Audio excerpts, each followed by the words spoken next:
We live in a complex world, a world directed and dictated by our own perspective.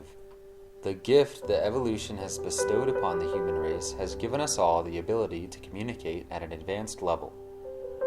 Perhaps there is no greater folly of human conceits than this one fact.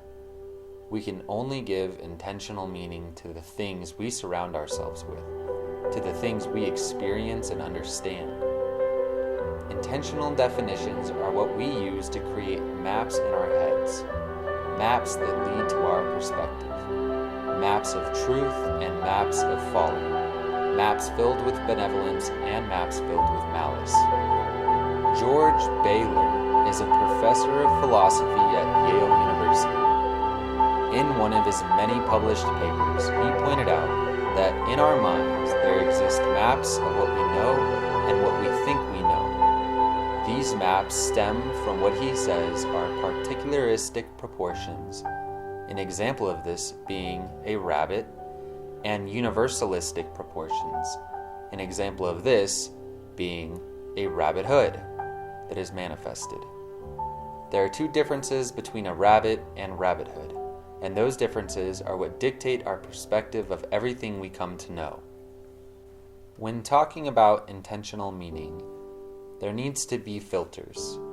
Another filter you can apply to intentional meaning is known as intentional definition by genus and differentia. Genus tells us the class of things to which the term belongs, and differentia distinguishes it from other things in that class. Next, there is intentional logic. Stanford University defines intentional logic as attempts to study both designation and meaning and investigate the relationship between the two.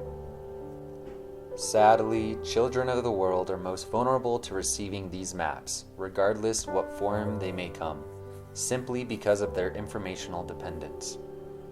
Intentional definitions rooted in negativity must not be fought, but instead avoided. We must pry the parasite of negativity from the vocabulary of our youth. There is no room for hate in a world that is pursuing benevolent progress. We can eliminate this threat simply by focusing as much as we can bear on all things benevolent. There are ways in which we can begin to do this. The source to the solution, the main source, can be found in education. Whether that is coming from a mother and father on the other side of the world or a high school teacher in Boston, our world's youth must begin to understand intentional meanings and their role on how those meanings are what create the maps in their heads. There is no greater gift, perhaps, than the responsibility to do good, and we must all inherit this responsibility collectively. We must educate our youth about maps that exhibit family, love, support, happiness, unity, and pride. Pride in the beauty of mankind's diversity.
The next video is said to be one of the greatest speeches in human history. Charlie Chaplin delivers a beautiful speech aimed at humanity. In it, there are multiple intentional meanings surrounding humanity. Listen to as many as you can and think about the maps they create in your mind and the emotions his words evoke in your spirit.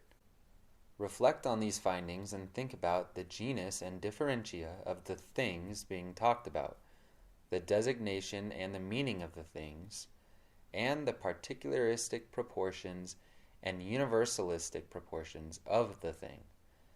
This is one way to better your perspective with semantics and intentional meanings. I'm sorry, but I don't want to be an emperor. That's not my business. I don't want to rule or conquer anyone. I should like to help everyone if possible. Jew, Gentile, black man, white. We all want to help one another. Human beings are like that. We want to live by each other's happiness, not by each other's misery. We don't want to hate and despise one another. In this world there's room for everyone, and the good earth is rich and can provide for everyone. The way of life can be free and beautiful, but we have lost the way. Greed has poisoned men's souls, has barricaded the world with hate, has goose-stepped us into misery and bloodshed. We have developed speed, but we have shut ourselves in. Machinery that gives abundance has left us in want. Our knowledge has made us cynical, our cleverness hard and unkind. We think too much and feel too little. More than machinery, we need humanity. More than cleverness, we need kindness and gentleness. Without these qualities, life will be violent and all will be lost. The aeroplane and the radio have brought us closer together. The very nature of these inventions cries out for the goodness in men, cries out for universal brotherhood, for the unity of us all. Even now, my voice is reaching millions throughout the world. Millions of despairing men, women, and little children. Victims of a system that makes men torture and imprison innocent people. For those who can hear me, I say, do not despair. The misery that is now upon us is but the passing of greed, the bitterness of men who fear the way of human progress. The hate of men will pass, and dictators die, and the power they took from the people will return to the people. And so long as men die, liberty will never perish. Soldiers, don't give yourselves to brutes, men who despise you, enslave you, who regiment your lives, tell you what to do, what to think, and what to feel, who drill you, diet you, treat you like cattle, use you as cannon fodder.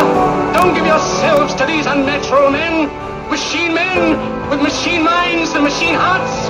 You are not machines, you are not cattle, you are men. You have the love of humanity in your hearts. You don't hate, only the unloved hate, the unloved and the unnatural. Soldiers, don't fight for slavery, fight for liberty. In the 17th chapter of St. Luke it is written, the kingdom of God is within man, not one man nor a group of men, but in all men, in you. You, the people, have the power to create machines, the power to create happiness.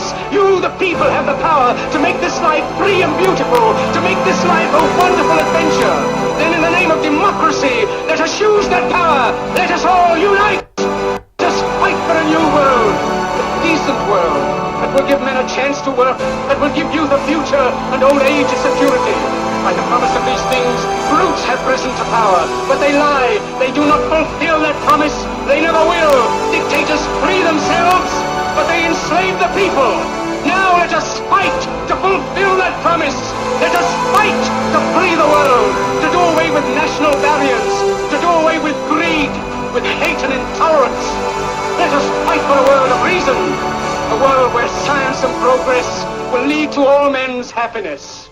Soldiers, in the name of democracy, let us all unite!